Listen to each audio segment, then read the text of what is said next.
Hello and welcome to a Smurpy video, and we are looking at Hellfire Gala Chapter 4 with Excalibur issue 21, and I've got this beautiful connecting cover with Betsy on the front, who has just returned to the team, and we got Jubilee looking all lovely, and they are ready for the party, everyone except for Rick, which is, well, it's Rick. What did we expect? Nothing else. Got the team here. Fire and Brimstone. Don't feel like dancing. And this is written by Tina Howard, who has been on this series since issue 1, which is great. So they all arrive. It's a big party.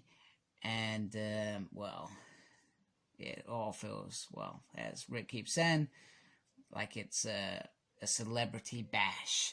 Anyway, somebody gives him a little tug, and it is his ex-boyfriend, Shatterstar, who I actually enjoyed their relationship in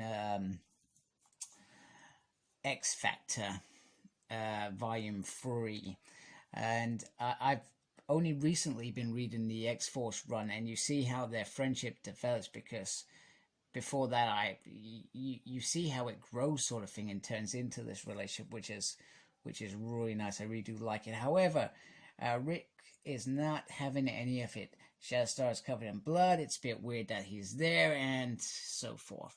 Anyway, Rogue is an X-Man. She has been chosen to be an X-Man, which is great and lovely. And then they are talking about how they are separating. So Gambit's going to stay where he is with Excalibur, whereas Rogue is going to be an X-Man, which is great. And I feel like I'm missing something, because I feel like this big announcement has happened, but I've not seen it yet, so I find that a little bit bizarre. Anyway, Pete Wisdom is asking Bets for a dance. Rick is having a hard time realizing that his boyfriend's alive, and he doesn't know what to do, and it's all crap, and he's not having a nice time. So anyway, Pete says, Betsy, read my mind. And because she knows he doesn't want to get fresh with her, because that's not how he rolls. And we read about the Coven, and we read about how the Chancellor, is it the Chancellor? Chancellor, oh, whatever he is. He's made his play to say that Captain Britain has abandoned him. She's not British, and she is a crack-on. He made his play, and it was a great play. So I'll get more into that in a minute. Anyway, Betsy's like, oh my God, all things that could have happened. And she's, she's really, ugh. And he's also struck a great deal with the ambassador to the UN as well. So you know what's going to happen next? Brexit too. I'm a British citizen, by the way. So Brexit 2 is happening. This chance, I'm calling him Chancellor because I don't even know his name. That's how much I'm interested in this Coven. And he tells Xavier, we want you out. Anyone who comes onto our land is considered a foreign nation, and you'll be treated as such. And we want nothing to do with you, and anything that happens, it's almost like an act of war, and the gates, they're gotta be gone, but you can welcome any other ways. And Emma points out, you got lots of our mutant drugs on your damn country. And he's like, it's all packed and ready to go. And then Betsy cuts in saying, you know what, we're your protectors. What about magic, and all that stuff. And she gets told that you're not the real true king, Arthur is. And he's gone. He abandoned them. I'm Captain Britain. I defend Avalon. So some really high passions rising up, even as they go. Professor Xavier goes to, say, we hope you can change your mind later on, sort of thing, which is what a good politician or leader would probably do at this point. The other comment that was made about Xavier, because Xavier says, I'm not pried on what the meeting is about. And the Chancellor, because that's what I'm calling him, says, Well, that's awfully kind of you, because that's not what we usually hear, which is true Xavier style, to be fair. So anyway, Pete says to Rick, loses his crap. I'll catch up with you tomorrow. And Rick is also told that he is not a real, he's a Force druid. Anyway, we move on to some of the other characters from Excalibur. So, Captain Britain and Megan are having a lovely time. And Megan, who is pregs, clearly wants some more food. Get Nightcrawler hovering in the background, which I didn't notice the first time around. And she gives it a little sniff. And guess what? We got brimstone and sulfur, and Nightcrawler comes flying in, which is great because I think Nightcrawler in Excalibur, and I haven't read Excalibur, please do not ruin it for me. The original Excalibur, I believe they had some sort of weird thing, and I remember reading that in Chris Claremont's Reloaded. When they returned there, it was a little bit awkward. And it still feels a little bit awkward here anyway. Do you know what I mean? And we also get the other bit with Rachel Gray and Betsy have a nice dance without prying for information. And there was something around, and clearly I'm not sure if this is in the last few issues and I've just missed it, but there was something around Malice and Rachel saying, you know what, I didn't pry because Betsy wouldn't want me prying. That's a real friendship. I like these two being on the same side. I like them in that, like I just said, Chris Claremont's Reloaded. I love them in that series. Anyway, everything's set up and with the Coven, and they're going to find a new way to enter into Otherworld and all those magical places.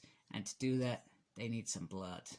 They need Pete's blood. And they need Pete's blood because they are going to bring back Morgan Le Fay. What about that? Hey, just out of the blue, Morgan Le Fay. I believe that there is a story with Morgan Le Fay. I'm not sure if that's an Excalibur, but there is a story back in the day, which I know nothing about. Anyway, Rick is peeved off, and he is getting his people together, because he is not just a Force druid, he is a druid with other druids, and the stick has come to him, so they are making something. Morgan Le Fay is sucking life force out of people, she's had blood sacrifices, and he has made a new island. Anyway, Shadowstar just pops up at the end. Beautifully done. And, well, he's brought some beer with him, which is great. So, they can figure it out. And it's got a little section about Braddock Isle at the back. And then that is it. And the next issue is X-Men 21. Yes, I am a week behind. So, this week, Planet X size X-Men was released. New Mutants, X-Corp, and Wolverine. No, that's next week. That's fine. That's cool. So I'm going to try and get X-Men 21 done this weekend. So when the other releases come, which I'm hoping are the weekend, if they are the weekend, I'm just going to try and crack on and catch up, etc. Try to be ahead of it for you guys. But it's this whole event is it's same with X of Swords. It's all about that world, if that issue, those characters, etc., and it fits into the bigger piece. But you sometimes wonder what pieces fit into the bigger piece. Is Morgan Le Fay going to be the big bad in this run? I don't see it. That I feel like that's going to be an Excalibur story to carry on, sort of thing. So I guess the only bit that was memorable was Rogue becoming an X-Man.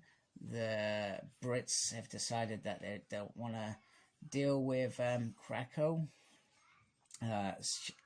Rick's got something going on, but is that part of the big picture, or is that part of Excalibur later? You wonder, and that's why these events seem very odd, if that makes sense, because they're not contributing to the same event. They're just part of the event and just carrying on in the direction they would have done without the title of Hellfire Gala event, if that makes sense. So it's odd. It's maybe I'm just thinking about it too much. Anyway, I thought it was quite cool, and like I said, Excalibur isn't a story that I can get, but when I read it on Marvel Limited, I always seem to enjoy it. So anyway, thank you for watching. Please subscribe to my channel. I've got Target 1000 giveaway on the cards. Make sure you check out that Target 1000 video for Nimrod free pack giveaway. And most importantly, embrace the geekiness. Take care. Goodbye. Please like, comment, and subscribe to my channel. Follow me on Instagram, CyclopsSmurd. I'm on Twitter @SmurdP. No idea what I'm doing there. I'm also got a page on Facebook, SmurdP. And embrace the geekiness. Thank you for watching. Take care. Goodbye.